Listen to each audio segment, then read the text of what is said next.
আসসালামু আলাইকুম। আশা করি সবাই ভালো আছেন। আজকে আরবি টাইপের একটি ক্লাস দেখাবো। তো আপনাদের মাঝে যারা আরবি টাইপ শিখতে আগ্রহী আছেন তারা ভিডিওটি কন্টিনিউ করতে পারেন। আশা করি অনেকটা উপকার হবে। আমরা স্ক্রিনে দেখি।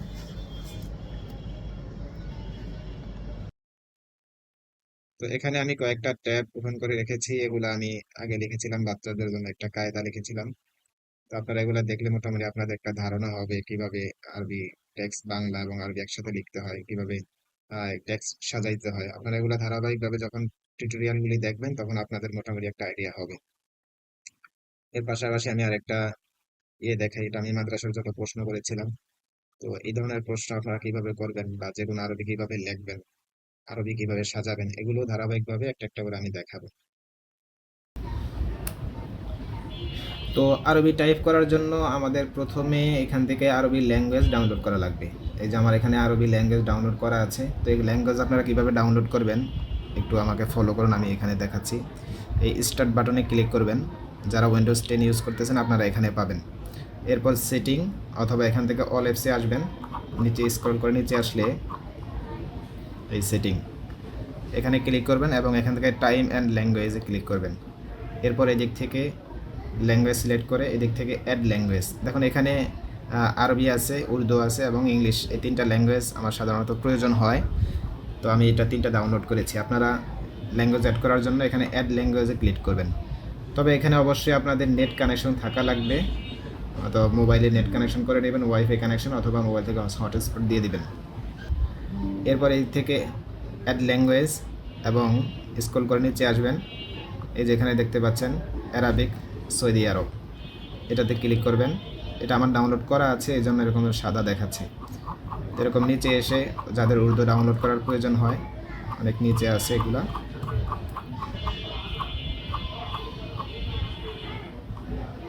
ফার্সিও আছে, আপনাদের ফার্সি প্রয়োজন হলে ফার্সি এরকম ডাউনলোড করতে পারেন। এই হলো উর্দু। তো যে কোনো ল্যাঙ্গুয়েজ ডাউনলোড করার জন্য আপনি যেটা ডাউনলোড করতে চান সেটাতে ক্লিক করবেন। যেমন উর্দু ইন্ডিয়া, এটা আমি ডাউনলোড করব। তো এটাতে ক্লিক করে এখান থেকে নেক্সট এবং এখান থেকে ইনস্টলে ক্লিক করবেন, তাহলে এটা ডাউনলোড হয়ে যাবে। এই যে ডাউনলোড হচ্ছে, ডাউনলোড হয়ে গেছে এই উর্দু ইন্ডিয়া। আমি যেহেতু উর্দু পাকিস্তান আমার আগে থেকে ডাউনলোড করা আছে, এই জন্য আমি উর্দু ইন্ডিয়া এটা কেটে দেব। ল্যাঙ্গুয়েজ ডাউনলোড করা হয়ে গেলে আপনার এখানে আসবে ল্যাঙ্গুয়েজ। এই যে দেখুন এখানে ইংলিশ আছে, আরবি আছে এবং উর্দু আছে। এই ল্যাঙ্গুয়েজগুলো অটোমেটিক শর্টকাটের মাধ্যমে আপনি পরিবর্তন করতে পারেন। উইন্ডোজ কি এবং স্পেস বার প্রেস করলে অটোমেটিক পরিবর্তন হবে, শর্টকাট কি এটা। তো আরবি লেখার জন্য অবশ্যই এখানে এই অ্যারাবিক সৌদি আরব এটা সিলেক্ট থাকতে হবে এবং এই দিক থেকে আপনার ফোন এখানে টাইম নিয়ে রোমান দিলেও হবে, অথবা আমার এটা অ্যারাবিক কোরআন ফোন, এই কোরআন মাজিদ ফোনটি দেওয়া আছে, আল কোরআন মাজিদ ফোনটি দেওয়া আছে, এগুলো আল কোরআন মাজিদ ফোন। তো আপনারা এটাও দিতে পারেন।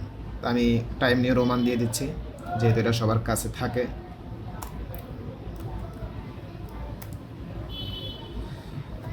তো ফোন সিলেক্ট করা হয়ে গেলে আমি পাশাপাশি আরেকটা কথা বলি, সেটা হলো আপনাদের যাদের বিজয় 52 আছে সফটওয়্যার, যেমন এটা আমি এখানে শো করি, হ্যাঁ বিজয় 52 সফটওয়্যার আপনাদের যারা ইউজ করেন, তো বিজয় 52 সফটওয়্যার এখানে কিন্তু ইংলিশ থাকা লাগবে, এটা মনে রাখবেন।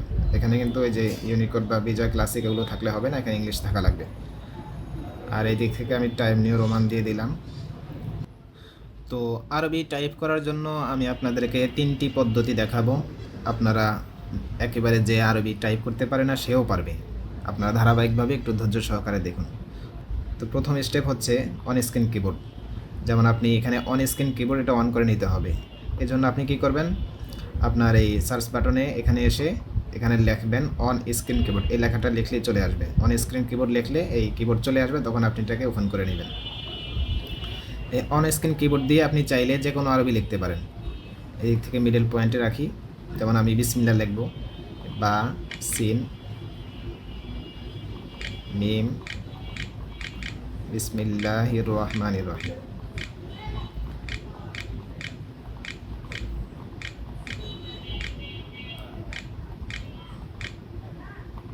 এই বিসমিল্লাহির রহমানির রহিম লিখে ফেললাম। তাহলে আপনি এই নিয়মে যে কোনো আরবি লিখতে পারেন। সূরা ফাতিহার প্রথম আয়াত লিখি, আলহামদুলিল্লাহি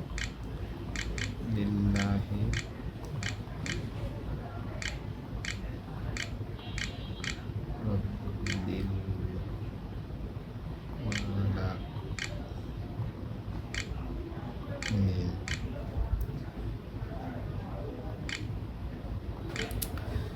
তো আপনি এই নিয়মে যে কোনো আরবি, যদি সাধারণভাবে আরবি লেখার প্রয়োজন হয় আপনি এই নিয়মে লিখতে পারেন, কিন্তু যারা প্রফেশনালি কাজ করেন অনেক প্রচুর পরিমাণে আরবি লেখার প্রয়োজন হয়, আপনারা কিন্তু এগুলা মুখস্থ করে নিতে হবে এই কিবোর্ড।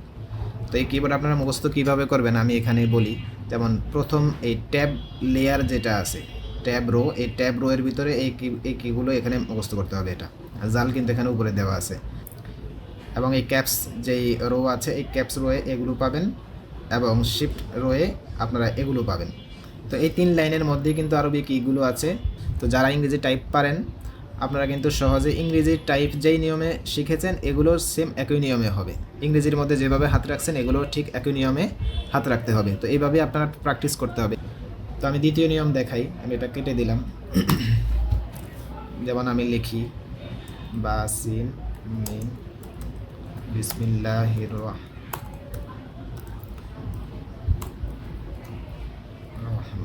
রহমানির রহিম।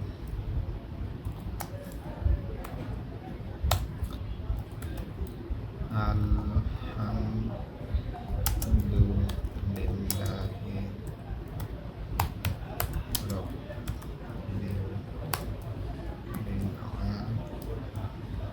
আলামিন।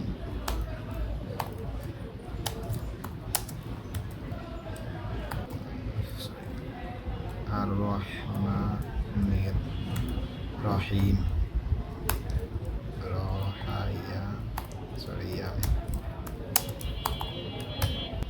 মালিকি ইয়াউমিদ্দিন।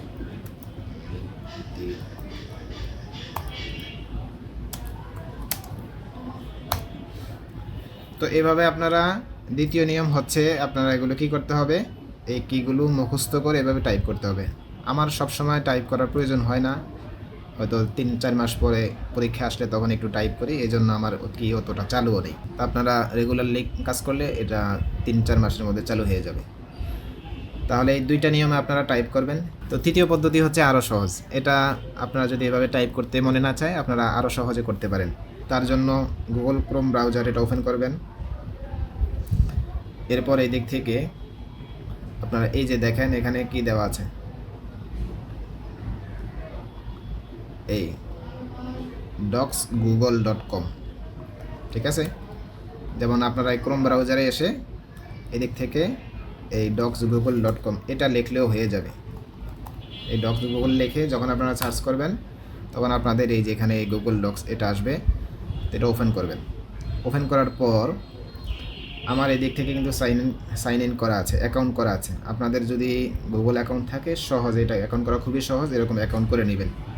এরপর এই দিক থেকে ব্ল্যাঙ্ক ডকুমেন্ট এটা ওপেন করবেন। ওপেন করার পর আমি এই দিক থেকে এটা ফোন সাইজ একটু বাড়িয়ে দিই, তাহলে আপনাদের জন্য বুঝতে সুবিধা হবে। 20 দিলাম, আর এখানে এরিয়াল ফন্ট দেওয়া আছে, এটা যেভাবে আছে এভাবেই থাকুক। আর এদিক থেকে অ্যালাইন সেন্টার করে দেন, এটা আপনাদের বুঝতে সুবিধা হবে। এবং এদিক টুল বাটনে আসবেন, এবং এদিক থেকে ভয়েস টাইপিং, এবং এখানে ইংলিশ দেওয়া আছে। এখান থেকে আপনারা আরবি সিলেক্ট করতে হবে। যেমন আমি আরবি সিলেক্ট করতেছি, আল আরবিয়াতু আস সাউদিয়াতু, এই আরবি সৌদি আরব এটা সিলেক্ট করবেন। এখন আপনারা এখানে ক্লিক করলে আপনি যা বলবেন আরবিতে তাই কিন্তু এখানে লেখা অটোমেটিক উঠতে থাকবে। তো আমি একটু আপনাদেরকে বলি, দেখেন। বিসমিল্লাহির রহমানির রহিম, আলহামদুলিল্লাহি রব্বিল আলামিন, আর রহমানির রহিম, মালিকি ইয়াউমিদ্দিন, ইয়্যাকা না'বুদু ওয়া ইয়্যাকা নাস্তাঈন, ইহদিনাস সিরাতাল মুস্তাকিম, সিরাতাল লাযীনা আন'আমতা আলাইহিম, গায়রিল মাগদুবি আলাইহিম ওয়ালাদ-দাল্লিন, আমিন। ইন্টার প্রেস করলাম, দেখেন এখান থেকে শুরু করে পুরা সূরা ফাতিহা অল্প সময়ের মধ্যে লেখা হয়ে গেছে। তারপরে এইভাবে চাইলে আপনি যে কোনো হাদিসও লিখতে পারেন। যেমন আমি যে একটা হাদিস বলি, আখলিস দীনাকা ইয়াকফিকাল আমালুল কলিল, খায়রুকুম মান তাআল্লামাল কুরআনা ওয়া আল্লামা তালাবুল ইলমি ফারিদাতুন আলা কুল্লি মুসলিম। তো এই হাদিস এগুলো আমি বললাম, দেখেন এগুলো অটোমেটিক এখানে কিন্তু লেখা হয়ে গেছে। অনুরূপভাবে আরবি যে কোনো কথোপকথন, আরবি যে কোনো প্রশ্ন এভাবে আপনারা ভয়েস টাইপিংয়ের মাধ্যমে টাইপ করতে পারবেন। আসসালামু আলাইকুম, কাইফা হালুকা ইয়া আখুল ইসলাম? আলহামদুলিল্লাহ বিখাইরিন। ওয়া আনতা? আলহামদুলিল্লাহ বিখাইরিন। মা ইসমুকা ইয়া আখি? ইসমি মুহাম্মদ আব্দুল্লাহ। মা ইসমুকা? আসসালামু আলাইকুম, কাইফা হালুকা ইয়া আখুল ইসলাম। এখানে আখর ভিতর আলিফ হবে, তো দুই একটা এরকম মিসিং হলে এটা আপনারা কীভাবে ঠিক করবেন এটা আমি দেখাই দেবো। আলহামদুলিল্লাহ বিখাইরিন ওয়া আনতা? আলহামদুলিল্লাহ। এখানে প্রশ্নবোধক চিহ্ন হবে, তো এগুলো আপনারা কীভাবে ঠিক করবেন এগুলো আমি পরবর্তীতে এখনই দেখাই দেবো। বিখাইরিন। মা ইসমুকা ইয়া আখি? ইসমি মুহাম্মদ আব্দুল্লাহ। মা ইসমুকা? যেমন আমি এগুলা সবগুলা কিবোর্ড থেকে কন্ট্রোল এ সবগুলা সিলেক্ট হলো, কন্ট্রোল সি কপি করলাম, এবং এদিকে এসে কন্ট্রোল ভি দিলাম। দেখুন এখান থেকে শুরু করে যে প্রথম আমি এগুলো লিখছিলাম, তারপর এগুলা। এখন কথা হইলে এগুলোর মধ্যে জবরজের পেশ দিতে হবে, এই তো। তো আমি আগে একটু আপনাদেরকে দেখাই, আপনারা একটু ধৈর্য সহকারে দেখেন, একটু সময় দিলেই তো শিখতে পারবেন, তাই না? তো আমি এগুলো প্রথমে সিলেক্ট করলাম, যেমন এগুলাতে আমি টাইপ করব, জবরজের পেশ দেব, এগুলো সিলেক্ট করলাম, এবং এই দিক থেকে আমি এখান থেকে আল কোরআন মাজিদ এই ফন্ট সিলেক্ট করলাম। দেখুন এখানে কিন্তু কী হয়ে গেল, এগুলো চেঞ্জ হয়ে গেল, সব ফন্ট চেঞ্জ হয়ে গেছে। এগুলো হলো টাইম নিউ রোমান, আর এটা হচ্ছে আল কোরআন মাজিদ। যেমন দেখুন এই টাইম নিউ রোমান, আর এটা হচ্ছে আল কোরআন মাজিদ। তো আমার জবরজের পেজগুলো আল কোরআন মাজিদ এই ফন্টের সাথে সেট করা, এই জন্য আমি এটা ফন্ট চেঞ্জ করলাম। এটা কীভাবে আপনারা জবরজের পেজ দেবেন এগুলো আমি কিন্তু পরে দেখাবো।